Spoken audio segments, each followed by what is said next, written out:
De volta com o programa Fala Doutor. Entrevisto hoje o cirurgião oncológico, Dr. Cláudio Henrique Rebelo Gomes, que está nos falando aqui sobre câncer, né? Esta doença que há muitos e muitos anos, desde que o ser humano é ser humano, desde que existe o homem na Terra, né, doutor? Desde que ele pisou aqui, a doença existe. Mas é uma doença de difícil cura, né? Uma doença que até pouco tempo atrás, o diagnóstico de câncer era como se fosse uma sentença de morte, não é? Ainda continua assim, doutor, ou mudou muita coisa? Não, mudou muita coisa. A gente tem múmias de várias idades, inclusive múmias de criança, que já tinham indícios de ter tido um tipo de câncer, algum tipo de câncer. Lógico que câncer de intestino e de fígado a gente não iria encontrar em múmias, mas cânceres ósseos chegam, né? E a gente pode imaginar que elas tiveram. E na Idade Média e uns 200, 300 anos atrás, a grande dificuldade que tinha para ter câncer é porque a gente morria com 20, 30 anos de tuberculose, de peste negra e outras coisas, né? À medida que nosso tempo de vida foi aumentando, o câncer foi aparecendo e deve ser visto não como uma piora, mas como um indicador de melhora da população do tempo de vida. Porque é só a gente viver o suficiente para ter algum tipo de câncer. Por exemplo, a próstata é a evolução natural de todo homem. Se eu chegar com 90, 100 anos, eu vou ter um câncer de próstata. E com relação a falar com uma sentença de morte, não, de forma alguma. Ainda mais com os métodos de diagnóstico cada vez mais precoces. Você descobrindo um câncer numa fase inicial, ele tem 100% de cura. A questão é, devemos descobrir em fase inicial. E fase inicial não tem sintoma.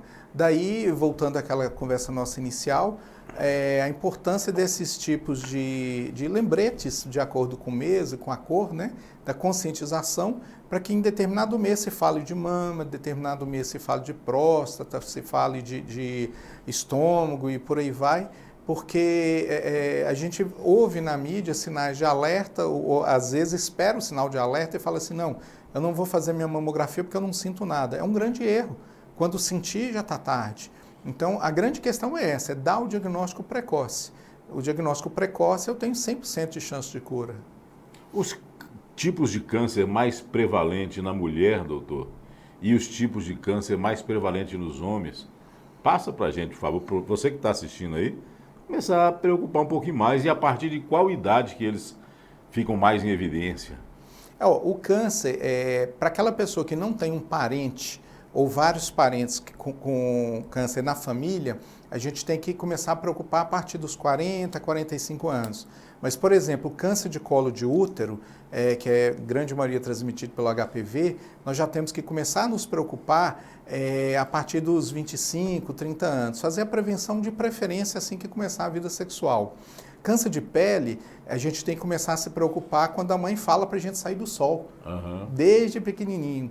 Porque existe o momento adequado para você tomar sol e existe aquele sol que já passa a ser deletério, né? Começa a te fazer mal. Então a prevenção começa desde pequeno. O sol é importante, mas o momento do sol. O câncer de pele, tanto no homem quanto na mulher, são os mais comuns. E são tão comuns que muitas vezes são feitas biópsias e joga fora e a pessoa acaba nem sabendo que teve câncer, porque não passou por um estudo. E são cânceres de fácil tratamento, então felizmente não tem assim tanta repercussão. Agora, a mulher, o câncer de mama tem que ser lembrado, o câncer de colo de útero, que é um dos mais comuns, né? O câncer de endométrio. É importantíssimo a mulher saber, e muitas vezes falam para a gente, que sempre fez a prevenção e está com câncer de endométrio, que é uma parte do útero. A prevenção do câncer de colo de útero não é do útero todo.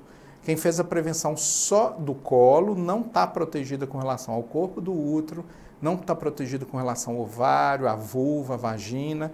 Então, além da prevenção, que é conhecida como PCCU, né, é necessário passar pelo seu ginecologista pelo menos uma vez por ano ou a cada 2 anos, dependendo, porque um exame normal não quer dizer que não vai alterar numa próxima vez.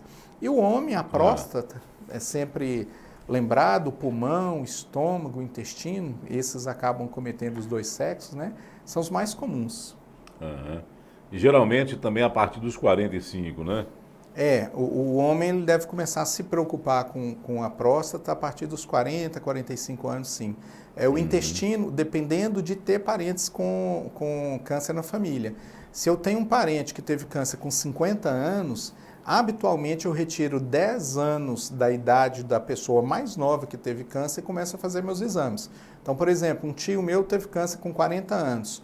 Os sobrinhos e irmãos devem começar a fazer sua prevenção com 30 anos. 30 anos, né? Isso é um detalhe importante. Aquele câncer que é normal, entre aspas, da idade, 60, 70 anos tem um câncer esperado. 20 anos tem um câncer, se for um câncer de intestino, não é esperado. Então, isso é um chamado para o médico, para a família, de que todos devem começar a fazer prevenção precocemente. Tá? Doutor, agora vamos entrar no lado mais difícil, né, da relação médico-paciente. É quando o médico tem que falar para o seu paciente o real diagnóstico, né? Você está com câncer. E aí? Muita gente é cheia de dedos nessa hora, né? Moço, mas como é que o médico falou isso de jeito? Como é que... Mas tem que falar, pá. Como é que é isso? Mudou muito também? Não. Com relação à família, não. É muito comum hoje a gente receber o pedido pelas nossas secretárias ou por quem traz o paciente antes do primeiro atendimento, né? Traz a ficha, o prontuário, trazerem bilhetinhos da família. Não conta para minha mãe, não conta para o meu pai, minha mãe não sabe, minha mãe não tem condições de saber. E a gente entende, quase sempre existe uma demanda da família com relação a isso. Mas não é possível enganar. Porque além do paciente ter direito de saber e ter direito de participar, se você engana, ele acaba perdendo a confiança. Se eu falo assim, eu vou precisar fazer uma cirurgia e botar uma bolsa de colostomia, por exemplo. Colostomia, né, a saída de fezes pela barriga. Se o doente não sabe a real necessidade daquilo, ele simplesmente vai falar assim, não, eu não quero. E é direito dele não querer. Ele não sabe a gravidade e o que vai acontecer se ele não souber. E ele sabendo, ele pode sim recusar, mas sabendo o que essa recusa vai trazer. Então, é fundamental que eles saibam. E outra coisa, quando o câncer começa a piorar, falando daqueles que não vão ser curados, a família consegue esconder quando o paciente está bem. Mas quando vem a dor que não para, e quando vem o remédio que não funciona, e quando vem o choro do filho, dos irmãos, que acabam deixando abandonado aquele doente, aí ele começa a abandonar, de que eu digo assim, se eu vou chorar, eu vou para o quarto ao lado, que eu não vou chorar na frente da minha mãe, porque ela não sabe o que tem, né? Então, a família acaba se afastando e o doente se sente abandonado. Das duas, uma, ou ele sabe o que tem e não quer falar e vai sofrer sozinho, para a família não sofrer, ou ele está profundamente angustiado porque não entende uma dor que não sara e a família está se afastando dele. Agora, a fase da dor já é no estágio muito avançado, né, doutor? Depende, depende. Por exemplo, se eu tiver um câncer ósseo, a dor pode ser um pouco mais precoce, porque ela pode levar a fraturas. Um câncer que invade um osso, um nervo, pode também ter uma dor mais precoce. Agora, câncer que vem de órgãos, por exemplo, intestino, um rim, um fígado, a dor geralmente é um sinal mais tardio. Então, jamais esperar pela dor. É muito comum o paciente falar assim, não, eu estou bem, eu não sinto nada, se eu tivesse um câncer eu teria dor. Não, se você tem uma dor, provavelmente você tem um câncer avançado. O diagnóstico de câncer, idealmente, é quando você não tem sintoma nenhum. Agora, o doutor falou aí, chega um ponto que remédio não faz efeito mais, né? Para dor? Eu diria que hoje até que não. Remédio talvez, porque a gente vai dando remédios cada vez mais potentes, e eventualmente os remédios trazem muito efeito colateral. Então não é que não tem um remédio que não corta aquela dor, mas a dose que é necessária traz efeitos colaterais, como vômito, como intestino preso, né? Mas então não tem o que fazer? Tem. Existem técnicas hoje de bloqueio dos nervos da dor. Eu posso até destruir o nervo da dor, para que o paciente, a dor continua lá, mas ele não sente mais. Então, se o remédio não funcionar, eu posso recorrer a procedimentos cirúrgicos que vão fazer o controle da dor de forma eficaz. Sei. A morfina causa até alucinação também, né? Causa, mas aí de novo falando do álcool, é muito comum os pacientes relutarem contra o uso da morfina. Eles acham, e eu já vi isso várias vezes e ouço ainda, que quando se propõe a morfina é porque ele sucumbiu, ele perdeu. Não tem jeito mais. Se eu cheguei na morfina é porque eu estou no final. Não é, a morfina é um remédio tão bom, tão bacana, que tem nome de Morfeu, de um deus. É como se fosse um presente dos deuses, de acordo com a mitologia, para tirar a minha dor. Então não vejam a morfina como algo desnecessário, ou como algo perigoso. Ah, mas a morfina provoca alucinação. O álcool provoca muito mais. E as pessoas não têm medo de álcool, né? E é muito comum também falar assim, eu não vou dar morfina porque o paciente pode ficar dependente. Mas ele está com dor.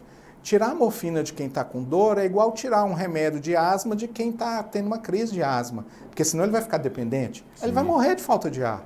Então, não tenham medo da morfina. Lógico, toda medicação tem que ser usada de forma consciente, com orientação especializada. Mas é um remédio extremamente seguro, quando bem usado, necessário e que pode fazer a gente ter o câncer mesmo sem cura e sem dor. Para fechar esse bloco aqui, doutor, vamos embora começar a atender nossos telespectadores, né? Natália Lima, do Major Prates, boa noite, parabéns ao programa, excelente entrevista. Ela quer saber se o câncer é genético. E depois ela faz uma outra pergunta aqui, né? Minha filha, há alguns anos, apresentou umas ínguas na virilha. Depois elas desapareceram. Não imaginava que ínguas poderiam ser um câncer. Nesse caso dessas ínguas, qual o médico que devemos procurar? Olha, as ínguas que aparecem principalmente em criança, a gente tem que observar se elas aparecem, crescem e continuam além de 30 dias, ou se elas aparecem, crescem sem dor nenhuma e desaparecem também. Então, ínguas que trazem febre, que trazem alguma manchinha pela pele, que trazem outros sintomas mais leves, a mãe pode observar e ver se a criança vai melhorar no intervalo de 10, 15 dias. Aquelas ínguas que não melhoram, que continuam crescendo, que não desaparecem, principalmente depois de 30 dias, essas devem ser avaliadas. Existem várias outras causas para a íngua, não quer dizer que seja um câncer, mas o câncer é uma possibilidade também. E o primeiro médico é um pediatra. O pediatra está apto a fazer esse diagnóstico e separar aquele paciente que precisa de um especialista e daquele paciente que pode ser tratado pelo generalista, entre aspas, né? Colocando o pediatra como generalista. Tem uma pergunta aqui, eu acho que não está no contexto do programa, mas vamos atender a telespectadora, se der para responder bem, se não, fala que não está no contexto, né? A Mariana Mendes do Centro, boa noite. O que o doutor acha da vacina AstraZeneca em relação à trombose? Todas as vacinas, para terem segurança, elas devem ser trabalhadas, desenvolvidas por um período de 3, 5, 10 anos.